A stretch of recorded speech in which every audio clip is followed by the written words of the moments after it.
Thank you. You may return to your seats.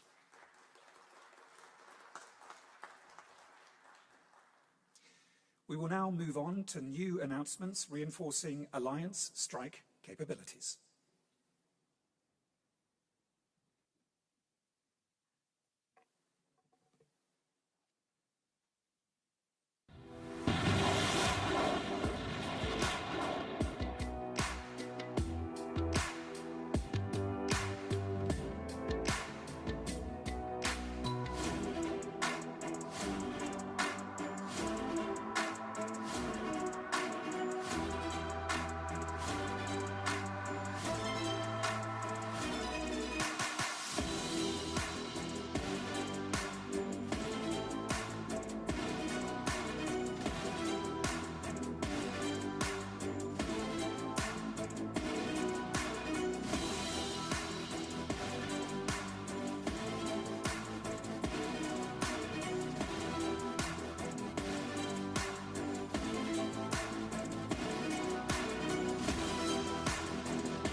Having sufficient strike capabilities, as Mark mentioned, is essential for NATO to maintain our deterrence and defense posture.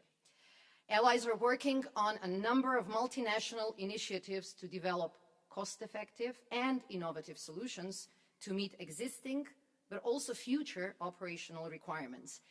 And we have to do that faster.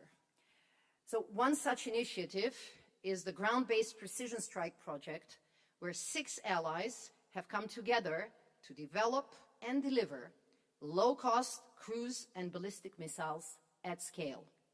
Another initiative includes the development of a prototype for a generic NATO 155mm munition, which is complemented by a new NSPA contract to procure even more of this important caliber. Our host nation, Turkey, has also committed to procuring a significant number of Atmaka land-based long-range cruise missiles. Altogether, these initiatives are worth approximately $1.6 billion. The war against Ukraine has shown us how much modern conflict demands these type of strike capabilities, and how quickly stocks get depleted in high-intensity warfare. So this speaks of the urgency of this buildup. These initiatives will help ensure that our production of these essential capabilities is ramped up in really significant manner, and that our militaries have what it takes to keep us safe. Thank you, Deputy Secretary General. I now invite the participating Allied representatives of the ground-based precision strike capabilities high visibility project to the stage. Denmark, France, Italy, Norway, Turkey, and the United Kingdom.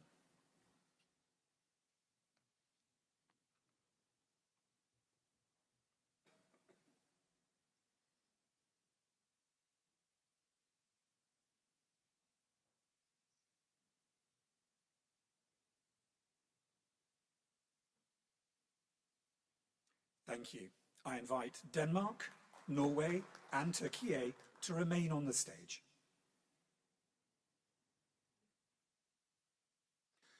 I now invite the additional participating Allied representatives of the generic NATO indirect fire round high visibility project to the stage. Canada, Czechia, Finland, Greece, Slovakia, and Sweden.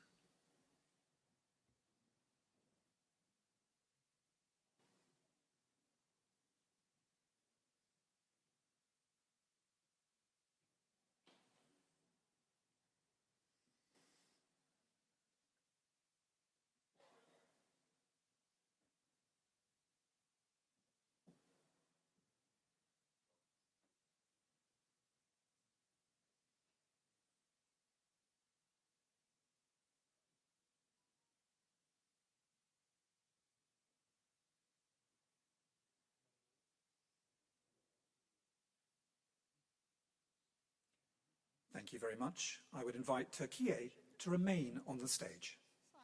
The other representatives may now return to their seats. I now invite the industry representative from Rocketstan to come to the stage.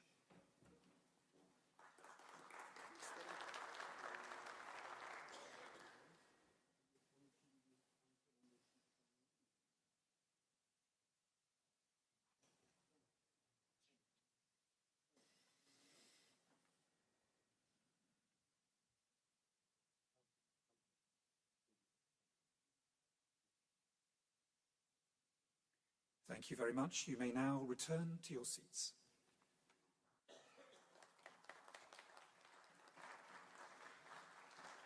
We will now move on to new announcements reinforcing NATO's integrated air and missile defense.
Finally, we turn to integrated air and missile defense.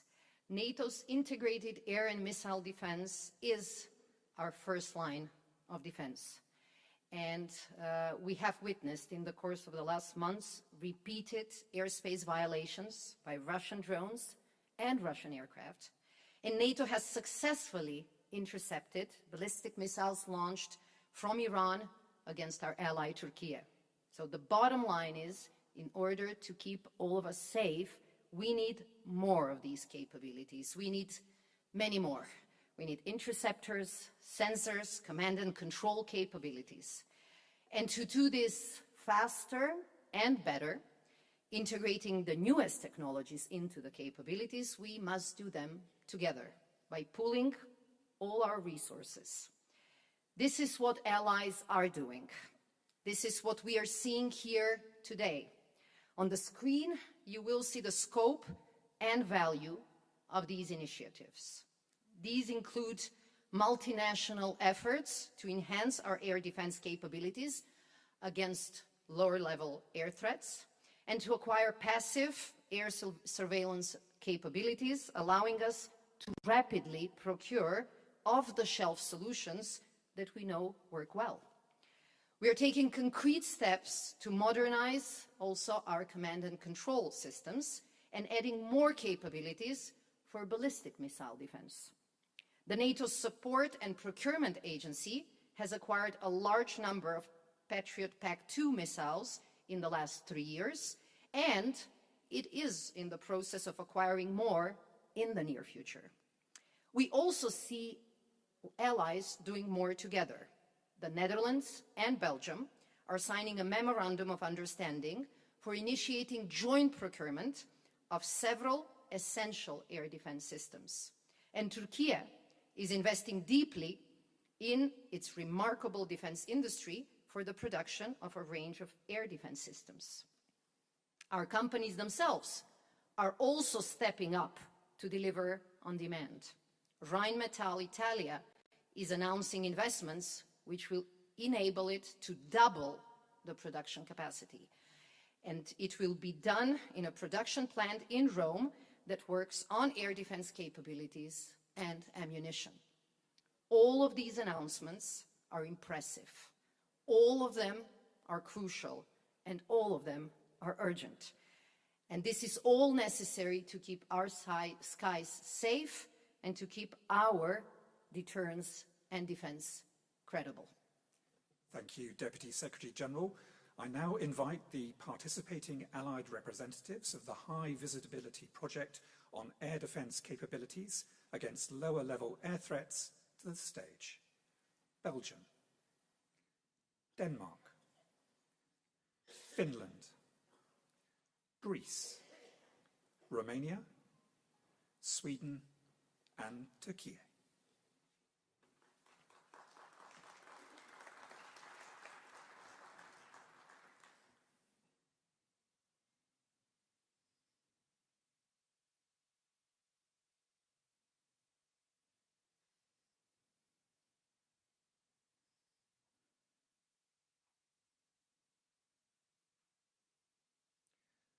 Please remain on the stage as I now invite the additional participating Allied representatives of the Passive Air Surveillance Capabilities High Visibility Project to the stage. Norway, please.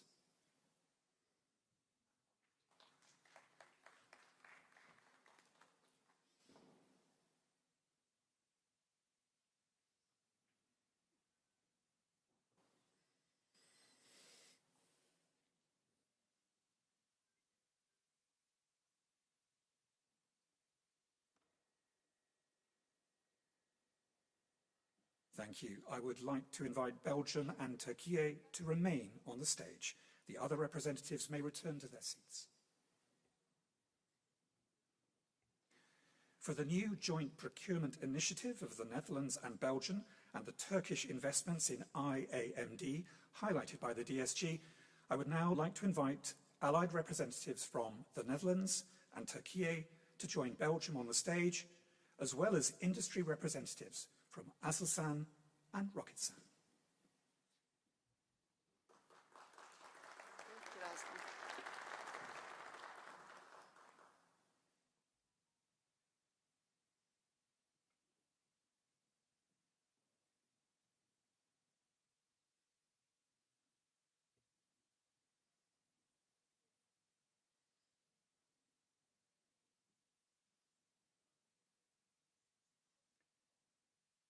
Thank you very much. You may return to your seats.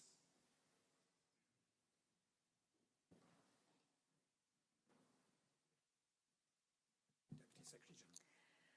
So today we demonstrated our commitment to really turn cash into capabilities. Allies are putting the extra defense spending at work. We have done this through an impressive range of announcements and contracts for delivering capabilities across a wide set of really critical areas. Now it is time to, in a way, seal the deals by putting pen to paper. For this, I would like to invite all contributing allies to come on stage and sign on the dotted line. And at the same time, we will acknowledge the indispensable role of our partners in industry and the NATO agencies for delivering real-world solutions in response to these commitments. And this will really be the first step for turning what we articulated over the course of today into reality. So please join me at the stage.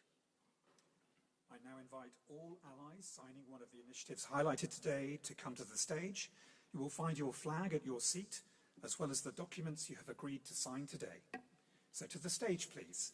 Belgium, Canada, Croatia, Czechia, Denmark, Estonia, Finland, France, Germany, Greece, Iceland, Italy, Latvia, Lithuania, Luxembourg, the Netherlands, Montenegro, North Macedonia, Norway, Poland, Portugal, Romania, Slovakia, Spain, Sweden, Turkey, the United Kingdom, and the United States.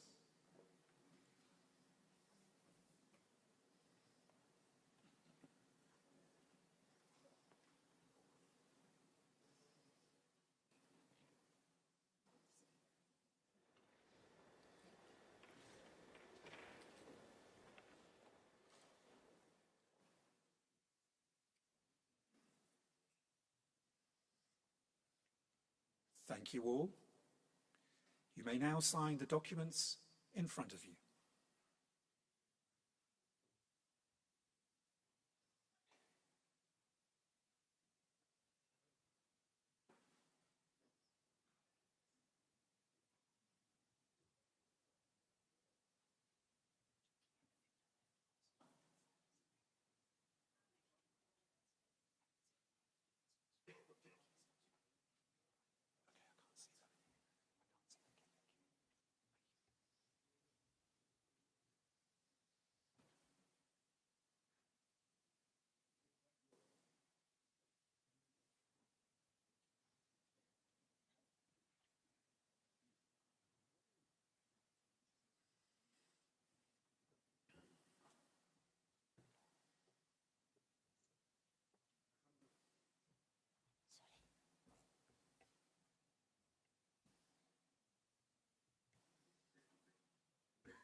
Thank you all.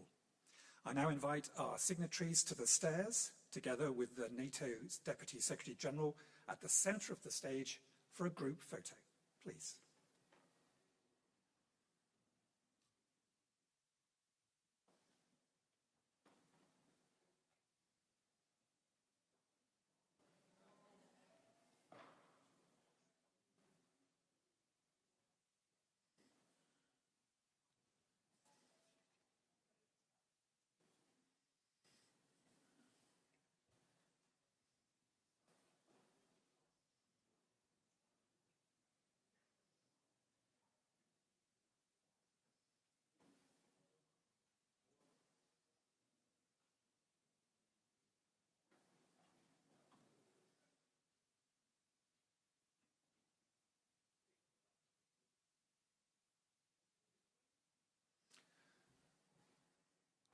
I also now invite all of the companies who are contributing to the initiatives highlighted today to the stairs to join this photograph.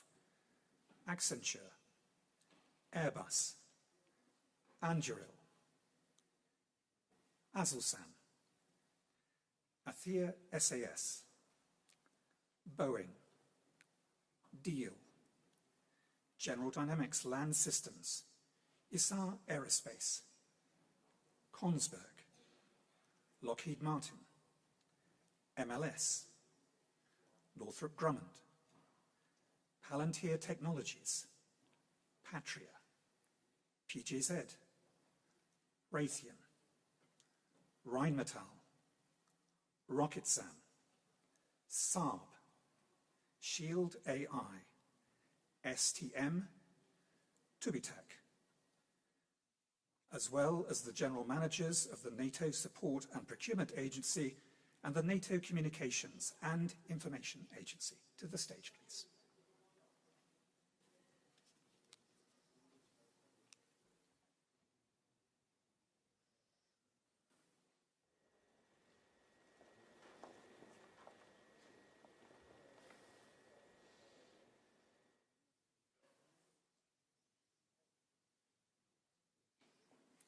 Thank you all for being here today and for following us online.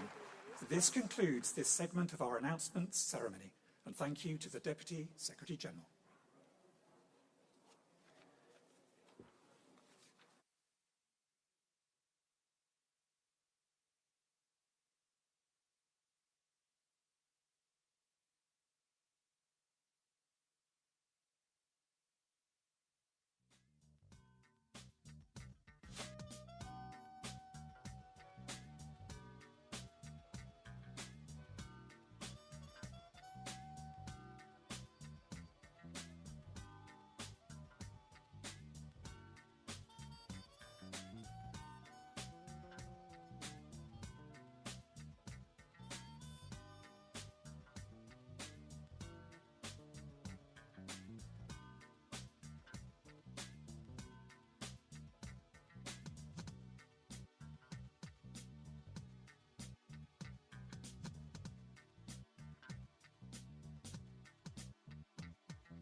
Ladies and gentlemen, please.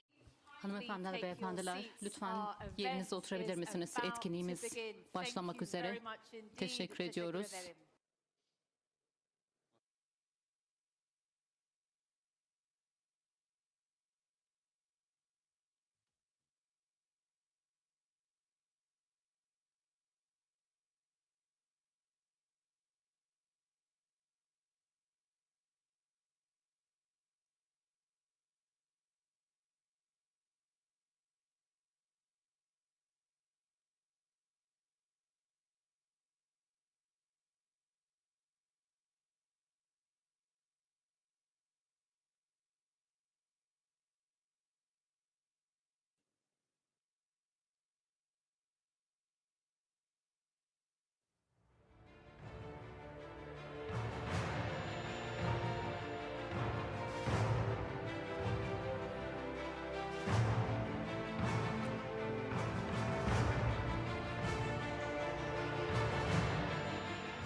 Excellencies, distinguished guests, ladies and gentlemen, good afternoon. Hoş geldiniz. Welcome back, everybody.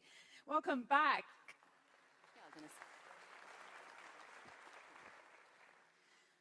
Welcome back and welcome to Ankara and welcome back to the plenary stage of the NATO Summit Defense Industry Forum. We are also broadcasting live, so welcome to those of you who are joining us now online. I'm Maria Ramos. I'm a television news anchor for Turkey's international news channel, TRT World, and I'm also a master of ceremonies today. It's such a pleasure to be with you here today for the NATO Summit Defense Industry Forum. This morning, as so many of you heard, the NATO Secretary General and the Deputy Secretary General made a series of important announcements. And they demonstrated how the alliance is uniting, innovating, and also delivering on production capacity and also on the capabilities that matter the most. And you can read all about these announcements on the NATO website and also, of course, in the press. Ladies and gentlemen, we have an amazing and very rich afternoon ahead for you today. And we have gathered here heads of state, ministers, CEOs from a very wide range of industries. And they will be sharing how NATO is working to deliver on its commitment to rapidly ramp up defense industrial production and innovation across the alliance. And before we begin, please, phones on silent. Ladies and gentlemen, let's start. Please join me in welcoming to the stage the Minister of National Defense of Turkey, Yaşar Güler. Excellency, the stage is yours.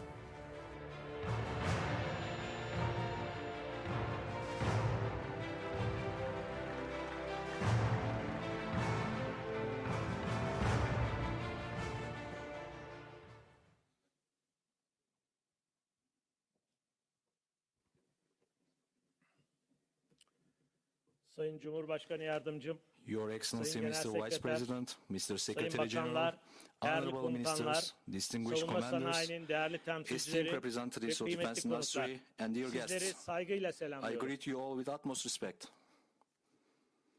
NATO Savunma Sanayi Forumu vesilesiyle It's a sizlerle great bir arada pleasure to be with bulunmaktan you on the büyük bir occasion of memnuniyet NATO Defense duyuyorum. Industry Forum today.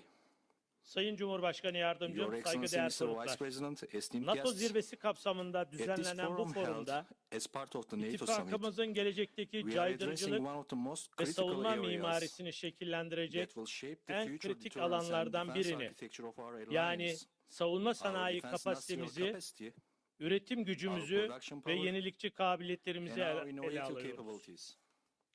İçinde bulunduğumuz güvenlik ortamı The security bizlere environment we are çok facing açık bir today gerçeği reminds us hatırlatmaktadır. of a very clear fact. Ülkeler In egemenliklerini, order to protect hak ve their menfaatlerini sovereignty, koruyabilmeleri rights and için interests, güçlü bir countries devlet must have a yapısına, strong state structure, etkin bir diplomasiye, effective diplomacy, caydırıcı bir deterrent askeri military kapasiteye ve sürdürülebilir bir sustainable savunma defense sanayi industry ekosistemine sahip olmalıdır. Bu çerçevede NATO'nun In kolektif this savunma context, anlayışı NATO's collective ve defense müttefikler approach, arasındaki solidarity, dayanışma ruhu and the ve determination to birlikte act hareket together etme kararlılığı are more bugün important her zamankinden daha fazla önem taşımaktadır. today than ever before. Bu kararlılığı destekleyen üretim kapasitesi, The production capacity, mühimmat stoku, ammunition platform stocks, platform modernizasyonu, modernization, sürdürülebilir sustainable tedarik supply zincirleri chains, ve and hızlı an uyum effective sağlayabilen defense industrial ecosystem sanayi to ekosistemi support de that bir determination o kadar are hayatidir. equally vital.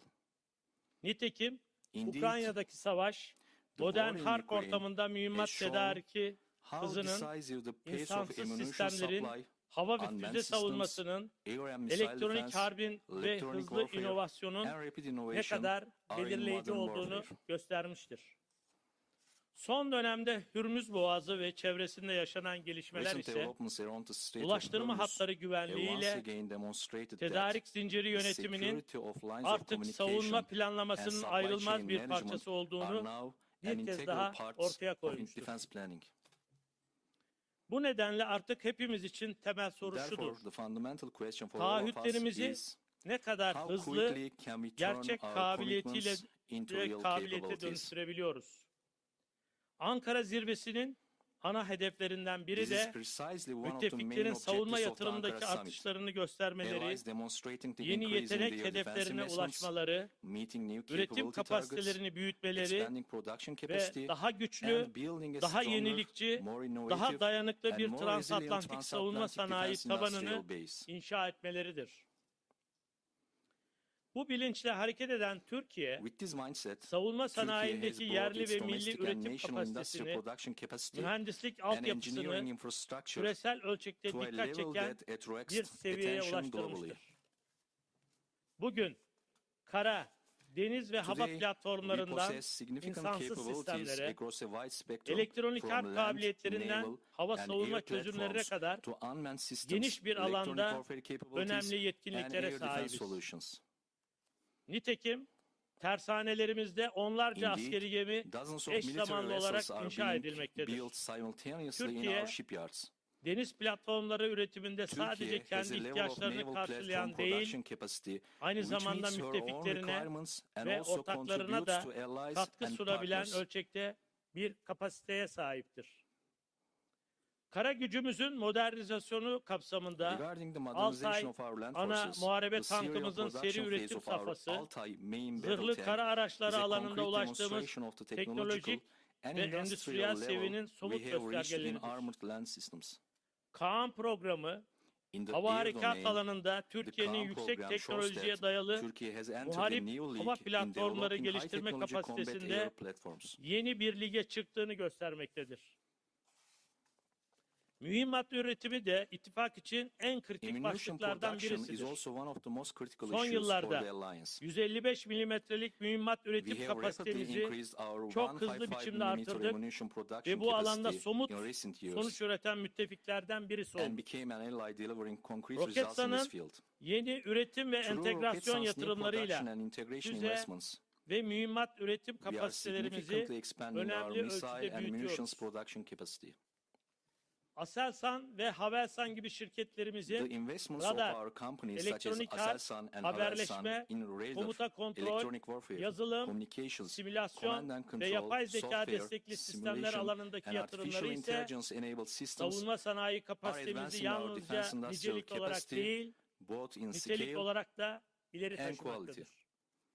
Tüm bunlarla birlikte NATO'nun %5 savunma yatırım taahhüdünü Additionally, de önemli we also görüyoruz. attach great importance to Zira NATO's bu taahhüt 5% defense aynı investment zamanda pledge, ittifakın caydırıcılığını because it is also a güçlendirme, concrete expression savunma of the üretimini alliance's will to ölçeklendirme strengthen ve deterrence, ihtiyaç duyduğumuz scale kabiliyetleri up defense production, zamanında sahaya and deliver yansıtma the capabilities iradesinin we need on the somut ground in a timely göstergesidir. manner. Sayın Cumhurbaşkanı Yardımcım, değerli Your konuklar, Excellency, Mr. Vice President, yaşanan distinguished savaşlar guests, ve çatışmalar göstermiştir the ki wars and conflicts have sahadaki demonstrated başarı that success on the yalnızca mevcut battlefield stoklara değil, depends both on aynı existing zamanda stocks hızlı öğrenme, and the capacity to hızlı learn, üretme ve produce, hızlı and uyarlama adapt kapasitesine quickly. bağlıdır.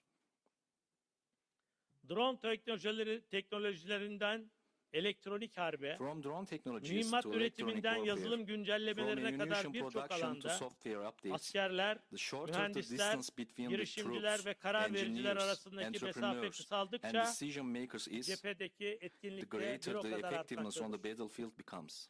Bu nedenle bizlerin görevi Therefore, our task barış zamanında bu is to işbirliği build this kültürünü culture of inşa cooperation etmektir. in peacetime. Kriz ortaya Once çıktıktan a sonra crisis üretim emerges, hattı kurmak it may be too tedarik late zinciri to establish oluşturmak production lines, veya ortak build standart supply geliştirmek chains, çok geç or olabilir. develop common standards. Hazırlık bugünden The yapılmalıdır. preparation must begin today. Çağrımız açıktır. Our call is clear. Taahhütleri kabiliyete dönüştürelim. Let us turn commitments into capabilities. Kaynakları üretime Let us dönüştürelim. turn resources into Sanayi production. gücümüzü caydırıcılığa Let dönüştürelim. us turn industrial Ve strength into deterrence. ittifakımızın güvenliğini And let us sözlerle strengthen değil, the security of our sahada alliance, not karşılığı merely olan with words, somut but with kapasiteyle concrete güçlendirelim. capacity that has real effect Bu on the ground. çerçevede In this forum context, boyunca yapılacak temas we ve hope that the meetings değerlendirmelerin and assessments gerçek of this forum projelere, will ortak result in real girişimlere, projects, üretim joint ventures, mutabakatlarına ve production kabiliyet arrangements, çıktılarına dönüşmesini and temenni capability ediyorum. outputs. Bu duygu ve With these düşüncelerle thoughts in sizleri mind, bir kez I daha once again saygıyla greet you selamlıyor all with the ve utmost tüm respect katılımcılara and thank all teşekkürlerimi participants sunuyorum. of this Thank you. magnificent event. Thank you.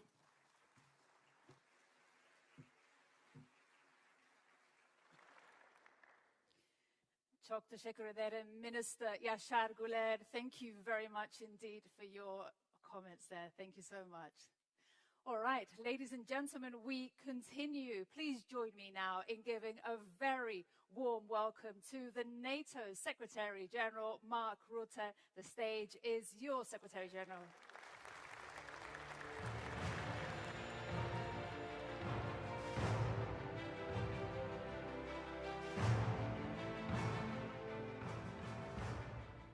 Thank you, Maria, Mr. Vice President, Excellencies, dear friends. A good afternoon, everyone, and a very warm welcome to the NATO Summit Defense Industry Forum. As we are in the middle of the World Cup, let me start with a little football analogy. And I do this with a heavy heart, as the Netherlands, my country, has been kicked out, and also Curaçao, which is part of the Kingdom of the Netherlands, has been kicked out of the World Cup. But still, I maintain the football analogy. Because there's something I believe football teaches us. No team wins because of one brilliant player. You need a goalkeeper, you need the defenders, the midfielders, the strikers. And yes, everyone notices the player who scores the winning goal. But behind every successful player and team out on the pitch are many others on the bench and behind the scenes. The coaches, the trainers, the analysts, the people making sure everything works. Everyone matters, no one wins alone. NATO is much the same. It takes a whole team to deter and defend most effectively. Our political leaders set the direction. Our armed forces are on the pitch every single day. And you, our defense industry, provide the strength behind the team. The equipment, the innovation, the production capacity. To have power, resilience and endurance, we all need to be fully engaged in the game. Working together for our shared security. You need us at NATO to tell you what our militaries need. That is the demand. And we need you to turn those requirements into real capabilities. That is the supply. That is why it is so crucial that we continue to build cooperation between NATO and industry. I have seen it grow and develop since I took over in 2024. I visited factories and facilities across the alliance, including here in Turkey. I've spoken with company leaders, engineers and workers on the factory floor. I've seen the innovation. I've seen the opportunity. And I see our partnership in action right here at this forum. This is what teamwork looks like. And this is a team that knows how to score. Last year at the NATO summit in The Hague, allies made important commitments to invest 5% of GDP in defense, to accelerate production and to speed up innovation. 1 year later, we can already see the results. Last year alone, European allies and Canada spent nearly 20% more on defense than the year before. An extra $139 billion. Looking at 2025 and 2026 together, it is an increase, again, Canada and the Europeans, of $258 billion, more than 250 billion. And that's just the additional investment. So basically, one thing is clear. The money is there, and much more is coming. But this cash must be put to work. It needs to purchase capabilities, to actually deter and defend. Governments and the defense industry are laying the path by investing in expanding defense production. Over the last year alone, we have seen $37 billion invested in just boosting our defense industrial base itself.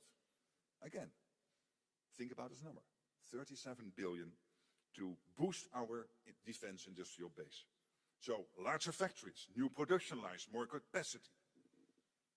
In fact, there is enough additional production space to cover more than 2,000 football pitches.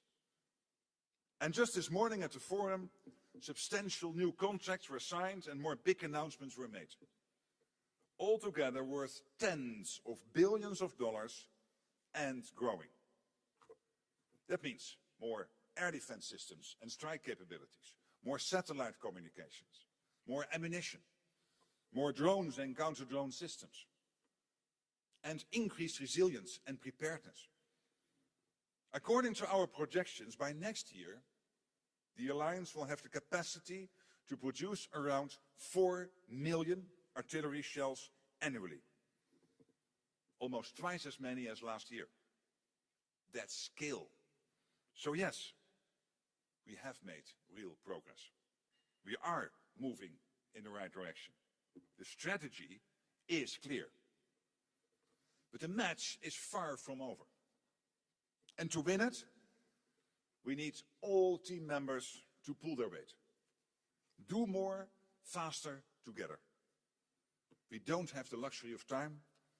We need capabilities now to ensure we remain ready. The security situation demands it. Russia is pouring almost half of its national budget into its war machine. Can you imagine? Almost 50% of what Russia spends is put into the war machine. Its defense industry is working around the clock. And not only the defense industry, also the rest of the industrial base in Russia is supporting the war effort. China continues to modernize its armed forces and expand its nuclear capabilities without transparency. North Korea continues to expand its nuclear program and supply Russia.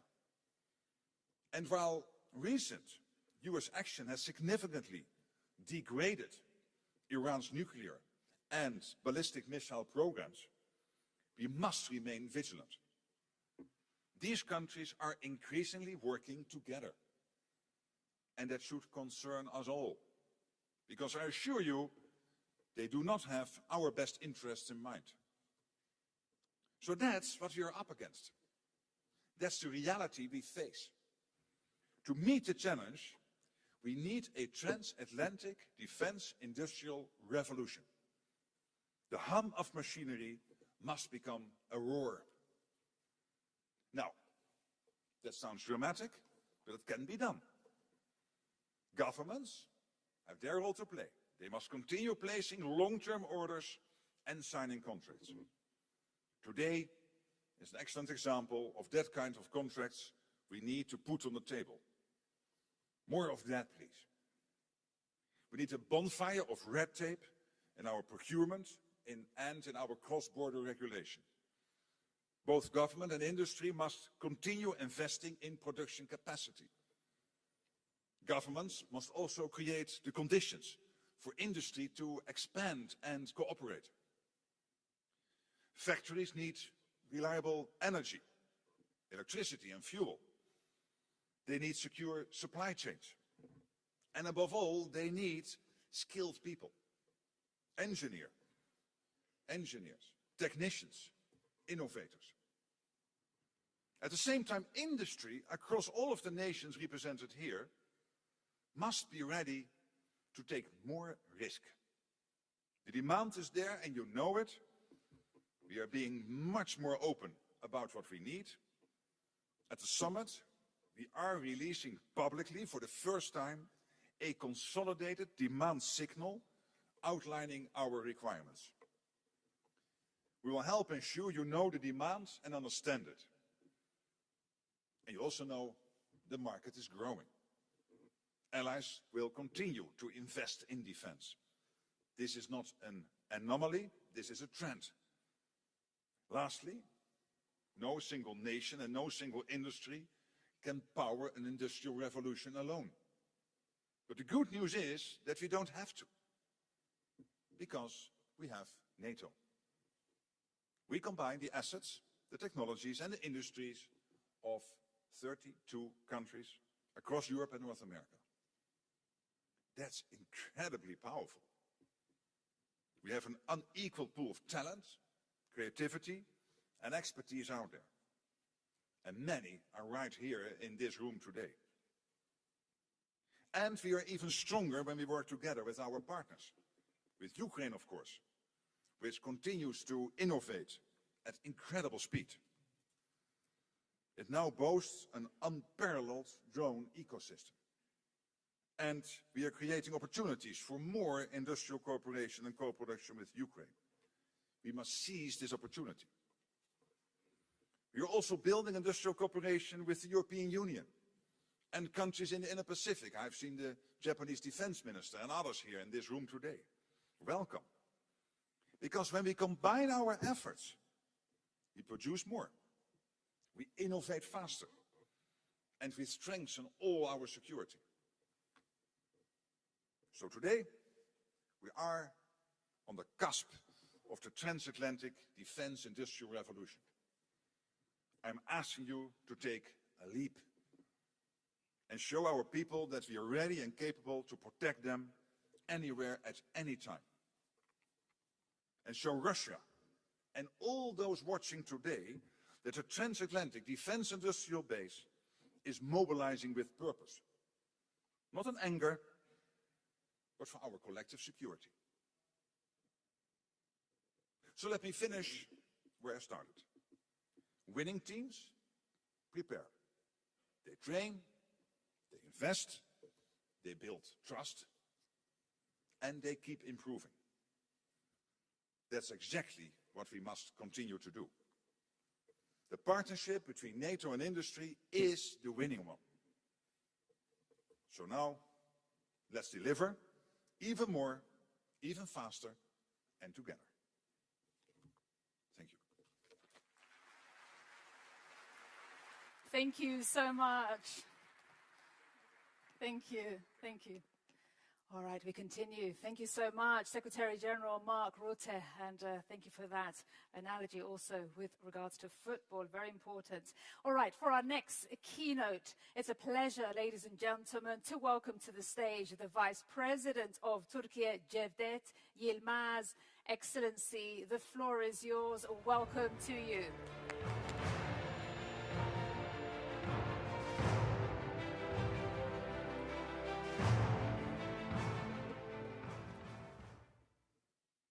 NATO'nun genel saygıdeğer Genel Distinguished Secretary General of NATO, Mr. Mark Rutte, Başbakanı, Distinguished Prime Minister of Czechia, bakanlar, distinguished NATO ministers, üyesi ülkelerin kıymetli distinguished yetkilileri, representatives of değerli the allied misafirler, countries, hanımefendiler, distinguished guests, beyefendiler, ladies and gentlemen, hepinizi I'd like to saygıyla welcome you all selamlıyorum. and greet you all Ankara'ya, wholeheartedly and with respect. NATO Ankara Zirvesi Welcome to Ankara. Savunma Sanayi Welcome to Forumu'na NATO hoş Summit geldiniz Defense diyorum. Industry Forum, ladies and gentlemen.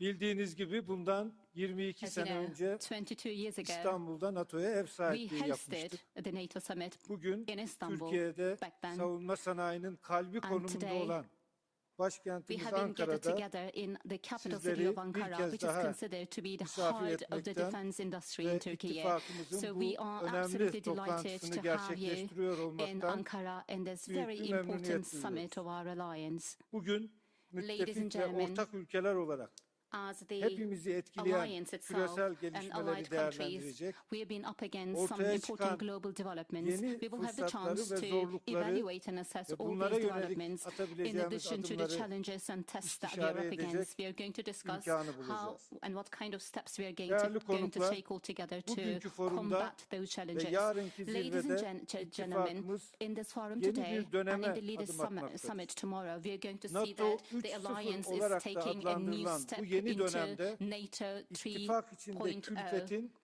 giderek daha adil biçimde There will be paylaşıldığını fairer burden göreceğimizi sharing in the düşünüyorum. alliance thanks to NATO Zira gelinen 3.0. aşamada And mevcut the jeopolitik progress that sınamalar we achieved ışığında shows us NATO that içinde in the face of daha the güçlü bir geopolitical Avrupa challenges sütunu that we have inşa today, edilmesi we need to bir build a zorunluluk haline stronger gelmiştir. European pillar in the Geçtiğimiz alliance. yıl And last Lahey'de year, aldığımız in The Hague, savunma harcamalarındaki we artış took kararının important decisions, tüm including müttefikler increasing the tarafından defense kayda spending. değer ölçüde yerine And getirildiğini these commitments ve have been savunma assumed harcamalarına duly by yönelik yaklaşımın almost all of the allied köklü bir countries, şekilde and dönüştüğünü approach görüyoruz. to defense spending has been Şimdi transformed on the side önümüzdeki of sınama all of the allied countries. artan savunma And the harcamalarının test today somut is yeteneklere to turn the dönüştürülmesi increased defense ve bunun spending için into gerekli concrete capabilities sanayi üretim and to kapasitesinin make sure that oluşturulması. we create the industrial base Hepimizin in order to üretim achieve our kapasitemizi commitments. hızla This is why we ve need to ramp birbiriyle up uyum the içinde production genişletmemiz gerektiği capacities yönündeki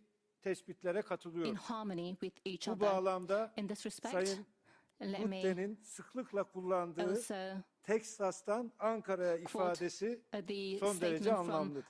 Mr. Rutte. He always Kıymetli says that from misafirler, Arkansas to Cumhurbaşkanımız Ankara. Sayın So Recep let me Tayyip repeat what he Erdoğan'ın said. From Arkansas to güçlü Ankara, siyasi we need to work iradesiyle together. Türkiye, Under the strong leadership içinde of His Excellency, bulunduğumuz dönemin President of the Republic of ruhunu Turkey, erken bir we aşamada kavramanın have been ve trying to savunma understand sanayinde the current erken bir dönemde yola landscape. çıkmış olmanın And avantajını accordingly, we've been yaşamaktadır. taking steps in Bugün order to Türkiye, progress and advance our dünyada savunma defense industry in ihracatçısı Turkey. ülkeler arasında Turkey is one of the 11. defense sırada yer exporters alıyor. around the globe. We are ranking Yakın bir number gelecekte 11 around the globe when ilk it comes to the 10 arasına defense girmeyi exporters. And hopefully we are going hedefliyoruz. to rank one of the top 10 Futbol tabiriyle countries ifade very edecek soon. olursak Türkiye birinci hopefully ligde olmayı Turkey hedefleyen bir ülke will be konumunda. in the first league Savunma if we continue sanayimiz with the football analogy. Pek çok açıdan Our defense kapsamlı bir dönüşüm geçirmiş. industry has been going through some Ürün comprehensive yelpazemiz artık transformation.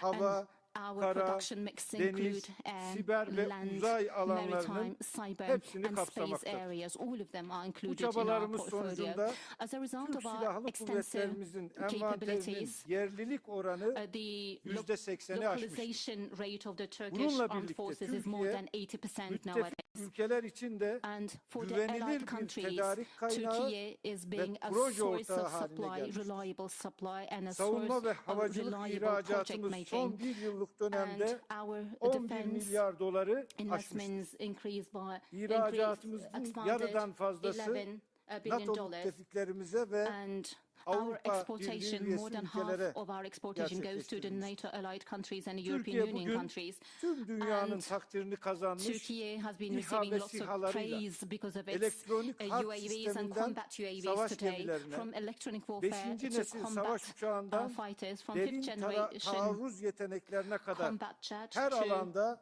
to son strike teknolojiye sahip capabilities. sistemleri We have the state üretebilmektedir. of art technologies and we can Dünyanın develop en büyük state of art technologies in 100 all of savunma these areas. şirketinden 5'i Five of Türk the top şirketleri. 100 defense countries Savunma around the globe sanayinde come from geldiğimiz bu Turkey. aşama So asla tesadüf this değil. point that we have achieved in the Türkiye area bu of defense ilerlemeyi industry is no kamu ve coincidence. sanayinin We've been progressing birlikte thanks to the çalışmasıyla collaboration between ve savunma public sanayi sector and the firmalarını industry in Turkey. sürece And the en industrial başından companies itibaren have been involved dahil and ederek engaged in this whole gerçekleştirmiştir. process from the beginning in Turkey. Bugün This is why Sayın we are Genel successful Sekreter today. tarafından duyurulan Today, NATO'nun Mr. sanayi Secretary General has işbirliğine yönelik made lots of geniş important stratejisi de announcements, esasen and he also buna announced işaret the widespread etmektedir. strategy of NATO Değerli towards the konuklar, defense industry. This savunma strategy is well sanayi adopted in dayanıklılığı Turkey. artık Resilience of sadece defense industry hükümetlerin ve is şirketlerin meselesi olmaktan not çıkmıştır. only something to be dealt Bu with by the alanda başarı governments ancak and companies üniversiteler, today. We need to finans collaborate with the sektörü, universities, iş we gücü need to gibi collaborate with the toplumun finance tüm sector katmanlarının and the workforce. sürece All dahil of the edilmesiyle layers of the mümkün society need to olabilecek. be involved in this whole Tüm process, bu we believe. yapı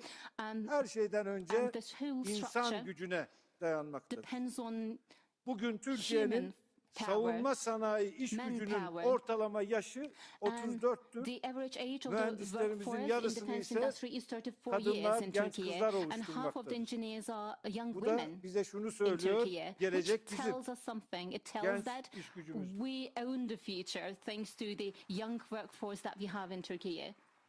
Güçlü bir savunma sanayinin en önemli One of the unsurlarından most birinin important pillars of a strong yetenek defense havuzunun industry is derinliği to olduğunun have this bilinciyle skills bu pool iş gücünü daha da required. This geliştirmeye is why we are going kararlıyız. to enhance and improve Gerek our 100 skills bini pool aşkın and nitelikli workforce. istihdam, And we've gerek been hızla artan employing more ihracat, than 100,000 gerekse skilled sivil workforce. We are endüstrilere ramping up sirayet eden our investments, teknolojik and we're also yenilikleriyle focusing on civilian savunma industries sanayimiz as aynı well, with zamanda all the technological ekonomik innovations that we're kalkınmamıza focusing ve on. sosyal And this is refahımıza da how the katkı defense sunmaktadır. industry is also Ben contributing to yıllarca economic Kalkınma development and Bakanlığı social yaptım. welfare. I Savunma was sanayi the sadece güvenliği welfare değil, minister for long teknolojik years, seviyeyi so I can say that yükselterek defense tüm industry kalkınma contributes sürecini to de both desteklemektedir. economic development and social Aynı welfare in şekilde general. yapay zeka Speaking from başta olmak experience, I can üzere say that. Similarly, teknolojinin oyun artificial değiştirici intelligence gelişimi göz önüne is what we have alındığında been focusing on. savunma Because sanayinde technology has the inovasyonun önemi game-changing hiç capability. olmadığı This is kadar why we need artmış. to keep a close eye Araştırma on geliştirme the artificial çabaları intelligence. We've sürecin been focusing on ayrılmaz bir research and parçası development olmuş. as an indispensable part Diğer of this yandan whole savunma innovative sanayinin process. gelişimi için On the other hand, for the uluslararası development of the işbirliği de defense kritik industry, we önem attach taşımaktadır. great importance to international Türkiye bu collaboration. alandaki işbirliklerini And Turkey sadece ihracat zaviyesinden değil, is not limiting its collaborative müttefiklerle actions to ortak exportation only. We are tasarım ve engaged in geliştirme joint production, perspektifinden ele joint almaktadır. design and development processes with Geçtiğimiz the allied hafta countries. Sayın Last Cumhurbaşkanımızın week,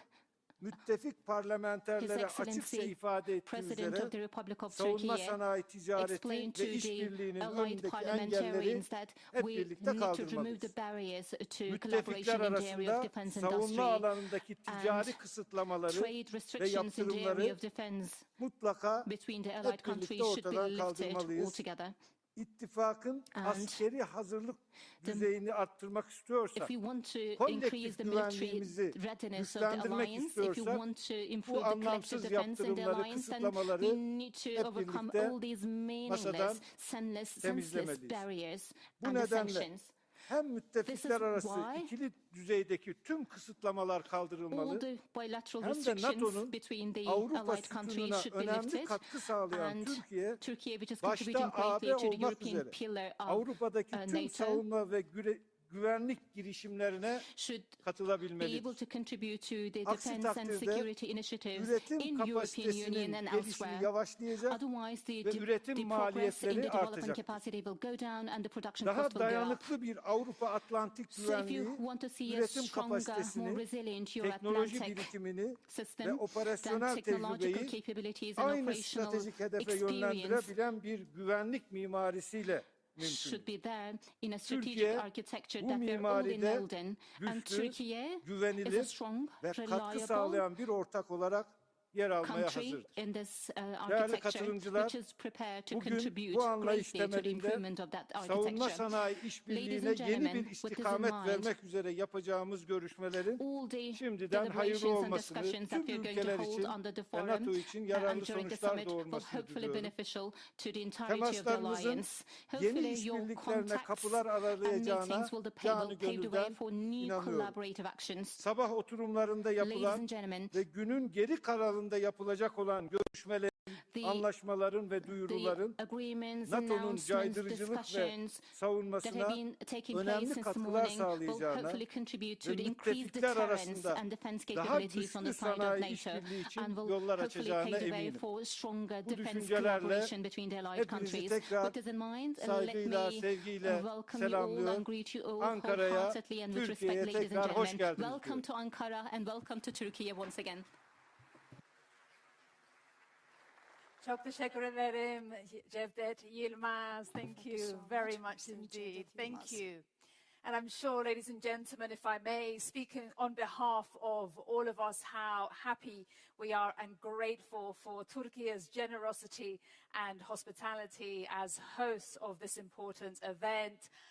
Teşekkür ederim, Turkey. Thank you very much indeed for being such graceful hosts.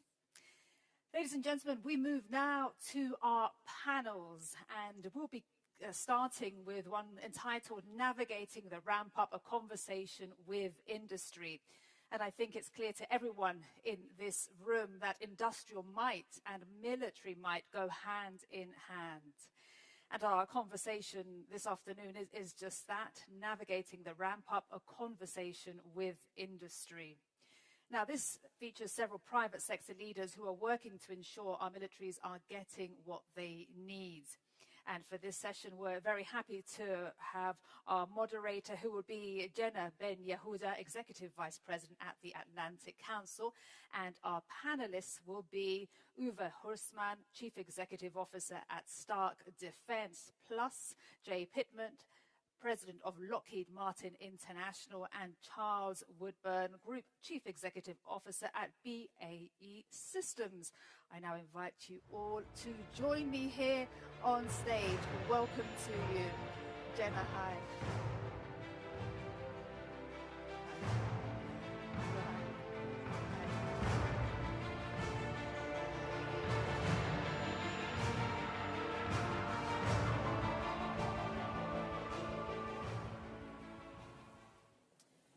Well, good afternoon, everyone, and thank you for that kind introduction. We are gathered here in Ankara just 1 year after the alliance adopted a bold new defense commitment to increase defense spending in The Hague. What a year it's been. We're already seeing real strides, but we know that turning those new defense dollars, euros, and lira into real capabilities is easier said than done, and realizing this once-in-a-generation defense transformation really demands a whole-of-society approach that is led by governments working in lockstep with industry. We know that's not easy to do, and it's a challenge that institutions across the alliance are grappling with, including at the Atlantic Council through our ongoing task force on reimagining European defense and innovation. So in recognition of these shared challenges, and with an eye toward bold and innovative solution, it's really a privilege to moderate this panel, and I'm delighted to be joined here on stage by an esteemed group of military leaders. We have Uwe Horstmann, the founder and chief executive officer of Stark. Uwe has been a leading voice for investment in European sovereignty for the last 15 years.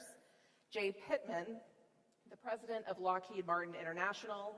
Jay is responsible for driving strategies to provide mission capability to allies and oversees the company's business and markets outside of the United States.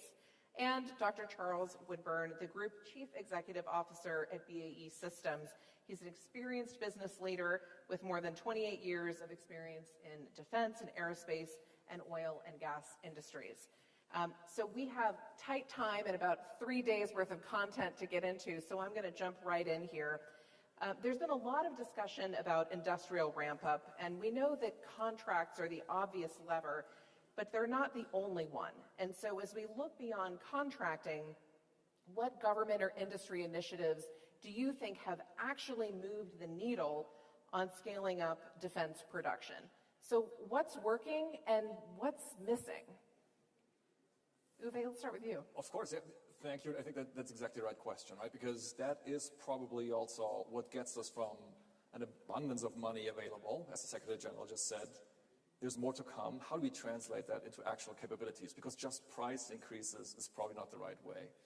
And I think we would always be well advised to look towards Ukraine and figure out what is the role model that we should look up to.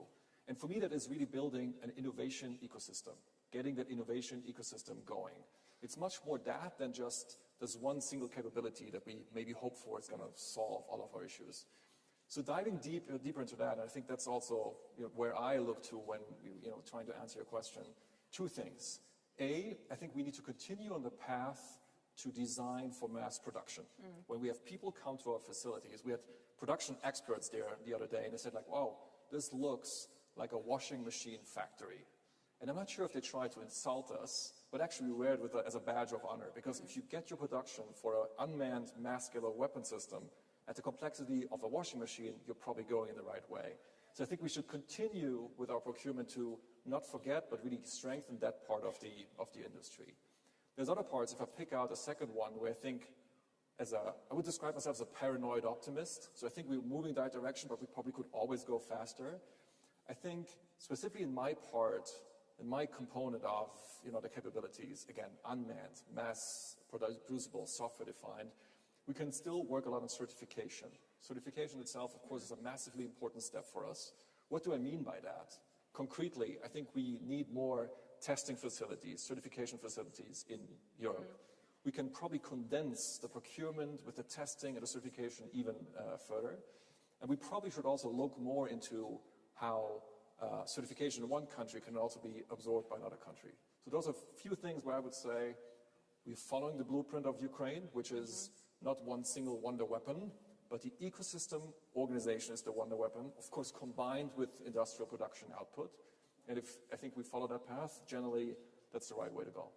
Charles, you mentioned that you're really feeling this change, and Uwe has pointed to some of those elements. What else are you seeing in your space that you feel like is really on the march? Well, I was going to say specifically, one of the things that we have seen in the last 12 months is a much more active partnership between the traditional defence industries, such as ourselves, or J's, and the sort of new entrants, the disruptors in the space. And I think that's benefited all of us. I mean, this whole idea that 80% can be good enough for a lot of what we do, and the fact that if we're going to fight a common fight and combine on common systems, open architectures, we're all being driven in the same direction. So I see in the last 12 months, I think, quite a significant shift towards partnership between new entrants in defence and ourselves. And I think that's a really good thing going forward. I think, to your point, great progress on partnerships generally. I mean, we have some good examples across Europe. I think often people criticise Europe as being quite fragmented, but we should also highlight where we do have really good partnership programs. You've got Eurofighter, or RCV-90, for example, or Type 26 sail into Norway, where we're combining capabilities. I think, as SecGen spoke earlier, the importance of a consolidated demand signal is incredibly important. But I think NATO have got a lot better at giving industry what they have. And I think finally, as a global player, and Jay would be in the same position, where we see countries within the alliance, or indeed outside the alliance, doing sort of best-in-class procurements, and I'll hand over to Jay to talk about the missile procurements, the ramp-ups in the US, they look genuinely best-in-class, the way those contracts are being structured. It's important that we explain that to our other global customers, because where we see good, it's important that everybody learns from that. And sometimes, as a global defense company, that's a role that we can fulfill. So, Jay, I want to give you a chance to respond to that. And you're obviously representing an American company based overseas, looking at the global market. What has your experience been like of this shift in the last 18 months? Yeah, at first, obviously, we'd like to be considered a global company, but understood fully. But no, Charles, thanks for the tee-up. I think we've had lots of good discussion about this. We heard some of it this morning. When you have a better forecast of aggregated demand, you look at it in a multi-year situation, industry can show up differently. There's creative things we can do in terms of capital and financing and requirements to be able to drive through the supply base. As many know, the Department of War's acquisition transformation strategy and some of the things that have gone on within the United States has really done a generational shift in how we get at what they call framework agreements. I'm proud from Lockheed Martin, we were kind of the first to the party in terms of being able to go sign and document out one of those framework agreements, now multiple framework agreements. And what it's doing is we're not talking just normal stair-step increases in things like munitions. In some cases, we're quadrupling production lines. And it's not just borne on the expense of the US government and trying to facilitate us. It allows industry, it allows supply chain to go off and invest differently, think differently of how we show up. So from a Lockheed Martin perspective, it's allowed us over a few-year period to invest about $9 billion in terms of capital and infrastructure and site expansion, additional sites, et cetera. But as Charles was saying just a moment ago, I hope that lends as a message that if we can do what the Secretary General was saying earlier, where we can have consistent requirements, consolidated quantities of needs and aggregated demand, we can do this all holistically across the world stage. There's no reason we can't do that across NATO. So you really see that as key to unlocking the scale that we're talking about? I do, because I think today, unfortunately, we end up having multiple channels of effort that sometimes occur. Mm-hmm. We might have efforts in the United States, we might have efforts across Europe, we might have efforts across NATO, we have efforts beyond, obviously, those countries and regions on the world stage. If we can have more aggregation of that and work with companies, such as all of us on the panel, and make sure that we're attacking the requirements space in a way that we can show up with a solution versus a prescribed in a box, then sometimes we can come up with some very, very creative solutions. And in this case, this is how we're getting at quadrupling demand. So I want to come back to you, Uwe, on capital shifts that you're seeing and these shifting requirements question. But first, Charles, I want to come back to you. What's missing from this? We've seen kind of a call for consolidated requirements, things that help you do more faster. What else is on that list? Well, it's not like one thing, it's just pace generally. And I think as the Secretary General said, translating it from a hum to a roar, it's the acceleration of many of the initiatives. I'm not sitting here thinking there's something key missing. We just need it more pace. I mean, in industry, we're investing at record levels, CapEx, self-funded R&D. Industry will happily do that when we see and there's a clear business case ahead of us. So the more we can do to consolidate that and build the business case, the quicker we can move. And for a company such as ours, we have no shortage of capital to deploy, and we're ready to do that when we see the business case, as we have been doing. So I think pace, it's not that pace is missing, but we can always do with more pace. So that shared commitment for velocity. Indeed. I want to come back to you on capital. We hear a lot about this need to deepen an innovation ecosystem across Europe in particular. Lack of capital is sometimes cited. What shifts have you seen afoot? Is that really still the question worth asking? I think so. I mean, it's been a super interesting journey over the past, I want to say, 5 to 10 years. And it is also a big part of my biography, and trust me, that's not a part that I chose, to be kind of like really deep in the trenches of capital allocation into the defense industry in Europe. Specifically when it comes, of course, to, call it my part of the industry, which is the systems are more inexpensive, they're faster to develop, and they're designed for scaling and producing. There you can, basically with the right information, I don't need any R&D money, I can pre-fund that innovation entirely. And in that space, I think we definitely see a lot of change. We see, when we talk about capital, the human capital really stepping up, which is an interesting aspect, I think, in all of this. Like a young generation deciding, yeah, this is a generational challenge for us. We want to play a part in this. And that's a very important part. But of course, there's the actual capital to how that will get financed. I would say Europe has been slower than it should have in terms of really embracing investments into the defense industry, always under the right regulatory framework, with the right ethical boundaries and so on and so forth. That's a non-negotiable. It has been slow to embrace that. Not so much slow in recognizing the problem, but just slow in enacting the changes necessary. Because for me, 2 years, and that's maybe 2 to 3 years, is a bit of a description for a time frame where it really started to happen and now it's really in full swing. That's a long time. And, I'll be the first to proudly state this, American investors, of course, have stepped up in that time as well, which we are thankful for. And that only led to a situation that now a company like ours is possible, where we'll, in that 2 years that we're around, take the next 2 years, into that, we'll probably spend $1 billion on research and development and production expansion. And that is money that was not there really before. So we see a different part of the economy kind of stepping up, going into. And we have developed, I think, from early stage venture funding to growth stage investors to now really tapping into the very large pools of capital. So now we have investors who have 50 billion, 100 billion available. So you see it is an interesting investment theme. And it is good that way because, of course, we need to bring it all together. The technological innovation, the procurement processes, which of course for us also a big unlock to attracting capital. The human capital, I think sometimes we underestimate how important it is, what power we have as industry. If you can make it clear to the people out there that it is okay to work in defense, it is okay if you're an engineering talent to think about how to defend your home country and the alliance. And of course the actual capital, which is also needed.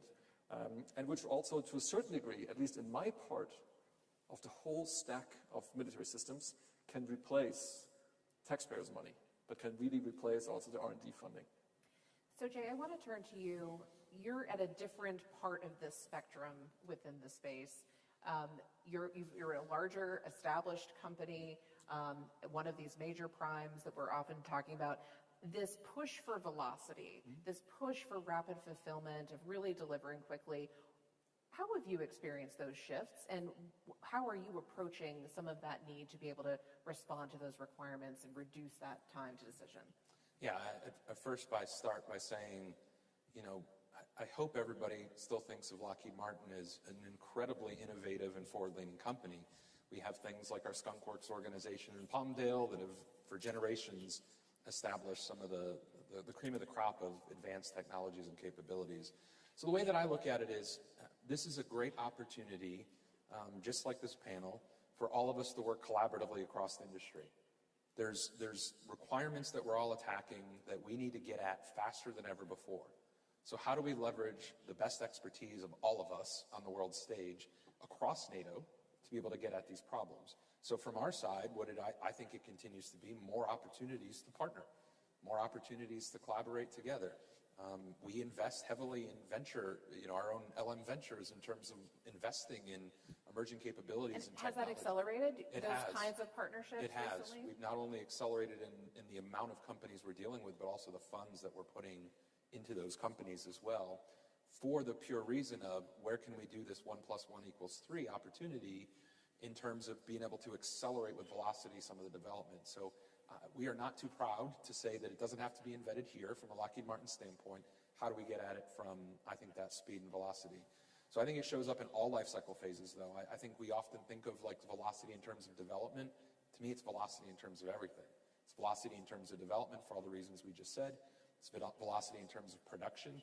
How do we move up ramps faster? How do we think of new creative ways and everything under the sun to get at production differently, including how do we attack requirements? But then even the life cycle. Yeah. Part of the challenge for an organization, I'm sure Charles has the same challenge, when you have platforms deployed everywhere around the world in vast quantities, how do you make sure that we are, again, also moving with velocity in terms of the sustainment, regional sustainment? How do we use artificial intelligence to get at the pure mastery of data that we have quite a substantial amount of in the type of work that we do? So we're attacking it on all fronts. So Charles, I do want to come to you on this point of velocity and how you reshape a business to think about executing on different timetables. I'd love to hear about your experience leading BAE through a moment like this, and also how has Russia's war in Ukraine shaped some of your thinking and the examples of their bravery? Yeah. It's been a pretty profound change. The drone, counter-drone that we see play out day in, day out in Ukraine, something that we've all learned some profound lessons from: defense of existing platforms, defense of your land, integrated air and missile defense. The combination of swarming drones and high-end ballistic missile threats is an incredibly difficult challenge to face.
Sorry. No, I'm coming back. Don't worry. Mic online. Mic. Yeah.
Zit je lekker? Je wordt ouder, hè?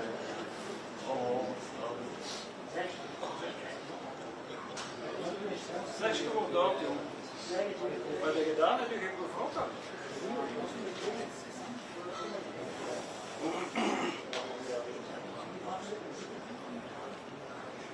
Nog één knie zit even meer.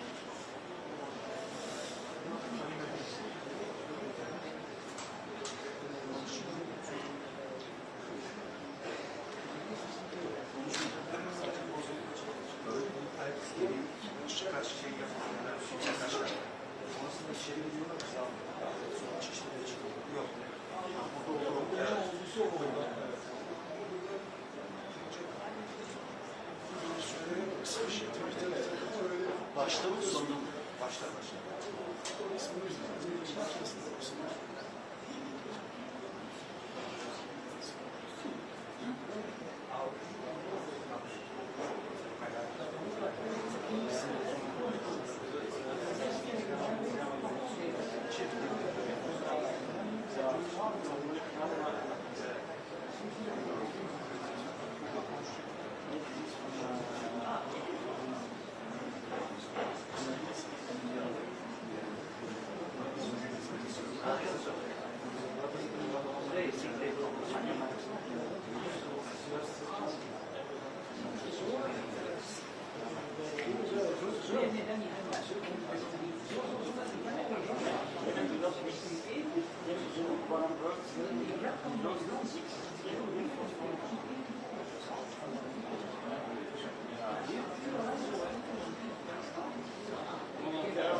Dat is nog toen met security.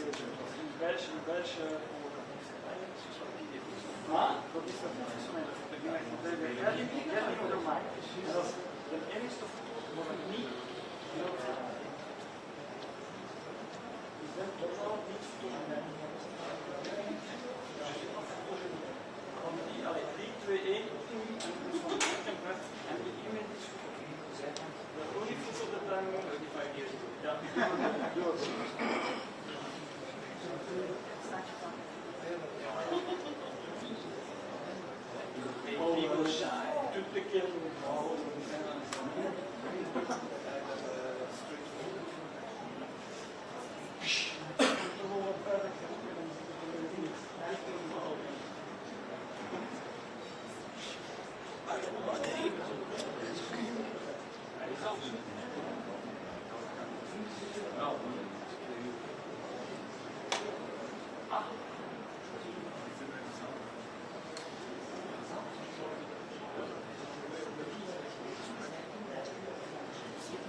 Ja,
Nothing happening yet.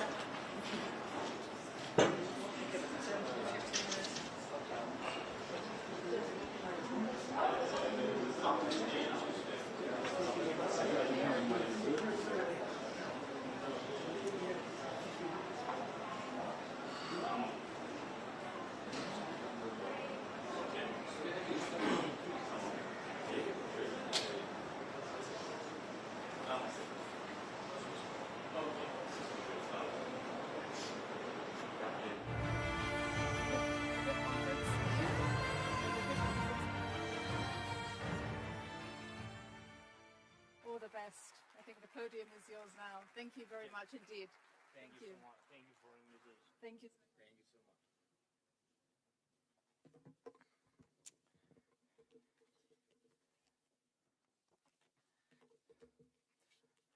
Hi. Dear friends, Mark, dear Ursula, Alex, Rob, I don't see everybody, sorry. Dear friends, so thank you for your attention to us. Thank you for your attention to Ukraine, to Ukrainian defense companies, and to our defense capabilities, which have truly become among the strongest in Europe and have been proven in modern war. And what do we mean by modern war today? War has changed fundamentally. These are revolutionary changes in the very nature of warfare, changes as serious as those during the First World War, when machine guns began to decide the outcome of battles, or with the development of modern tank warfare, which had such a profound impact on Europe during the Second World War, or with the invention of missiles. Today, drones and the very technology of fighting at a distance represent a revolutionary change in the technology of war. So in Ukraine, as we defend our positions on the front line and do so in a fully justified war of self-defense, we are now eliminating around 30,000 Russian soldiers every month. Just imagine that scale. In June alone, nearly 28,000 Russian soldiers were eliminated, and we have video confirmation for every single one of them. The overwhelming majority were struck by drones. And frankly, we take no pride in this. We are saying it to show what modern war looks like, a war we did not start, but one we are forced to fight in order to defend our country, our people, our children. Every day, this war also sees a massive amount of enemy equipment, logistics, and military facilities destroyed. And again, we do most of it with drones. At the same time, we are carrying out a campaign to secure the Black Sea using our naval drones. These are not just strike platforms used to destroy Russian warships at sea. Our naval drones have already evolved into multi-purpose platforms that can launch strikes from the sea against different targets on land and in the air. At the same time, we are fighting in the skies on two key fronts: defending Ukraine from Russian attacks and carrying out our long-range sanctions against Russia for this war, along with our medium-range pressure campaign across the entire depth of the temporarily occupied territories of Ukraine. Thanks above all to our drones, we have established the ability to strike across the entire depth of the occupied territory. And you see what Russia's massive attacks look like. They are very similar to what we recently saw in the neighboring region, when Iranian forces struck their neighbors. Attack drones of different types, missiles, and a large number of ballistic missiles. We have raised our interception rate against Russian Shahed drones to more than 90%. That means thousands of Russian attack drones shut down every week, and with all due respect, no other country had the capability to defend against attack drones at this scale. The reality of this war forced us to build it. And today we defend against hundreds of attack drones every day and night, and thousands every week and every month. Ukraine's defense sector is building that capability even in the middle of a full-scale war. And we also maintain a high interception rate against cruise missiles, thanks to the way we have built our air defense. And thanks, of course, thanks to the support of all of our partners who continue to provide Ukraine with defense assistance. Thank you so much. And I have a question for you. Do you really believe it? Do you really believe it would be right to live outside NATO, a country and a people with this level of defensive capability?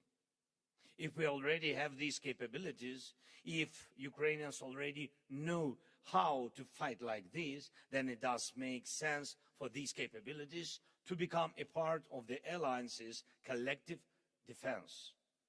That would make all of us stronger.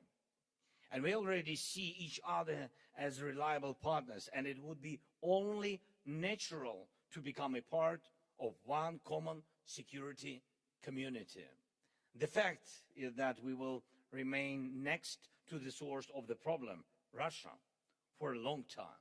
Ukraine in NATO is a source of extraordinary defensive capability. In the meantime, we have completely eliminated the very idea of Russia having a strategic rear. And you know this country. And for a long time, Russia believed it had a territorial advantage. No one else possessed a deep rear where it could safely keep military production, military equipment, and everything its war depends on, believing no one could reach them. And we have reached them. Just yesterday, Ukrainian drones broke through Russia's defenses and struck a Russian oil refinery in Siberia. And this is not an exception. It's the new reality. And there is no major oil refinery left in Russia that has not been struck by Ukraine. I want to emphasize this. Unlike Putin, we are not fighting this war for pleasure or for geopolitics. Russia brought this war to Ukraine, and it's killing our people. It wants to destroy our independence, and we are only defending. From the first day of this war, we are defending ourselves, and we are raising the cost of this war for Russia, and by doing so, increasing the changes for peace. We are able to do this thanks to the hundreds of thousands of Ukrainians working in our very important defense sector, and the hundreds of companies producing every type of modern weapon Ukraine needs. Today, because of this, Ukraine has the world's largest and the most advanced drone warfare capability. And we are offering this capability to our partners through the Drone Deal Initiative.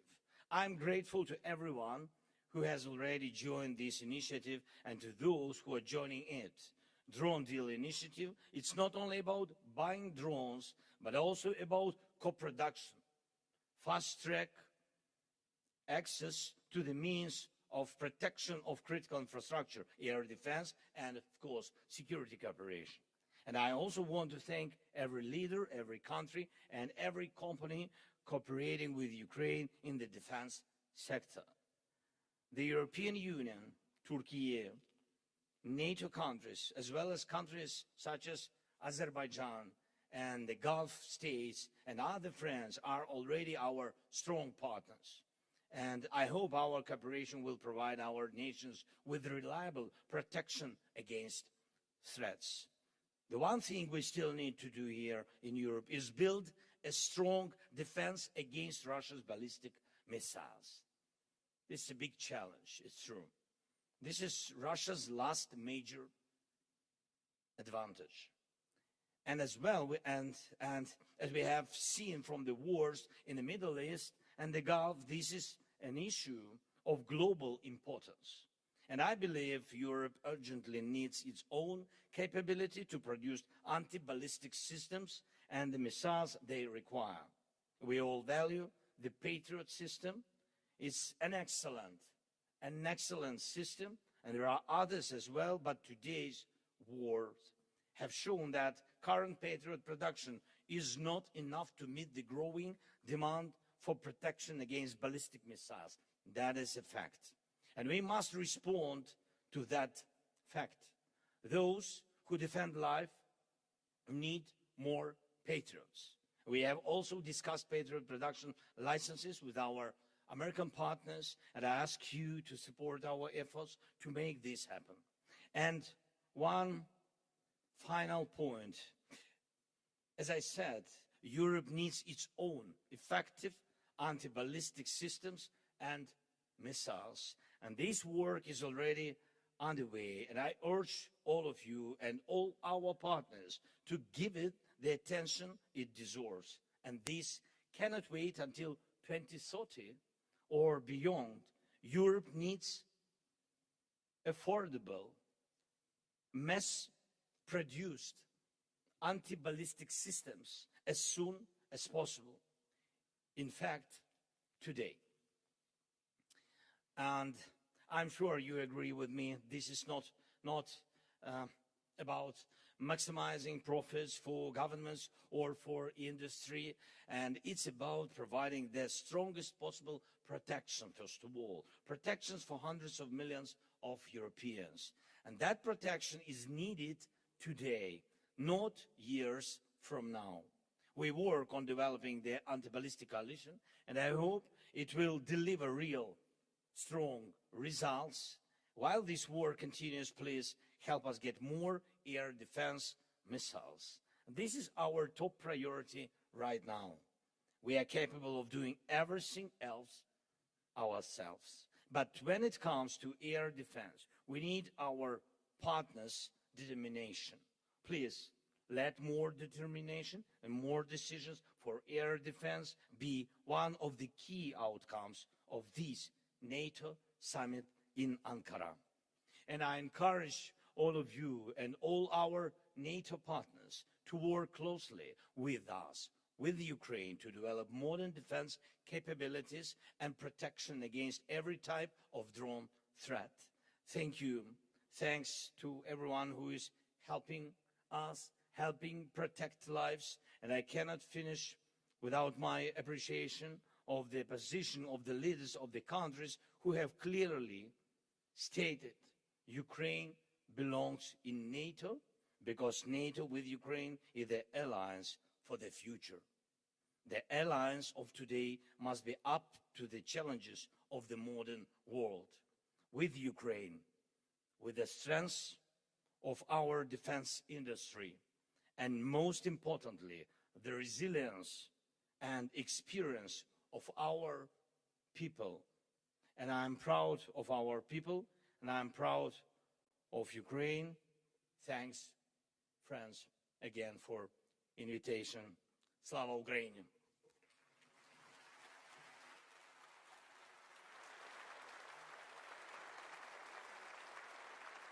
Thank you. Ladies and gentlemen, a very big round of applause for the President of Ukraine, Volodymyr Zelensky. Thank you very much indeed, President Zelensky, for your powerful speech and speaking to us here in Ankara today.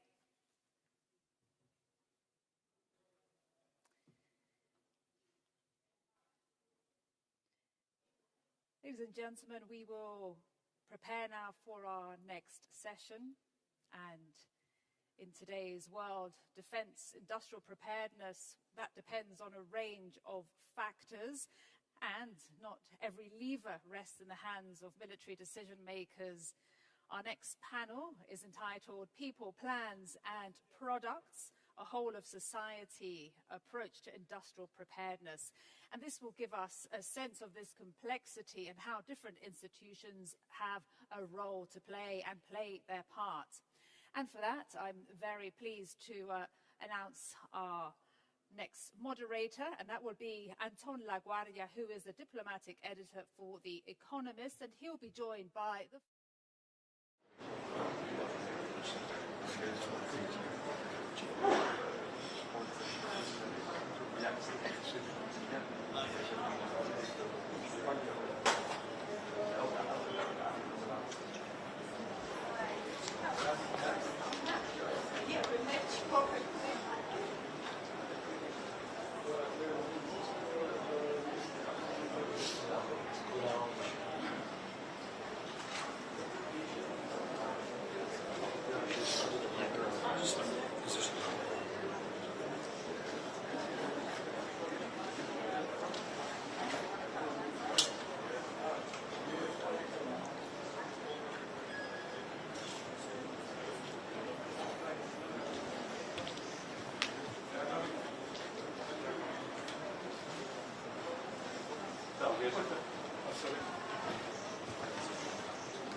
Ігор Іванович, проходьте туди, щоб...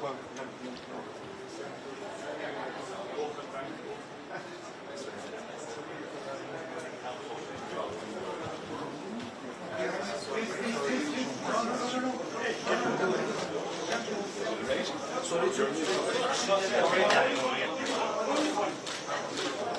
afternoon. Vladimir, shall we close the door? Thank you. Vladimir, great to see you, and welcome to the NATO Summit. What we are seeing over the last couple of months is what you guys are doing. It is really courageous. You are successful in hitting the Russian energy infrastructure, the Russian defense infrastructure, deep inside Russia.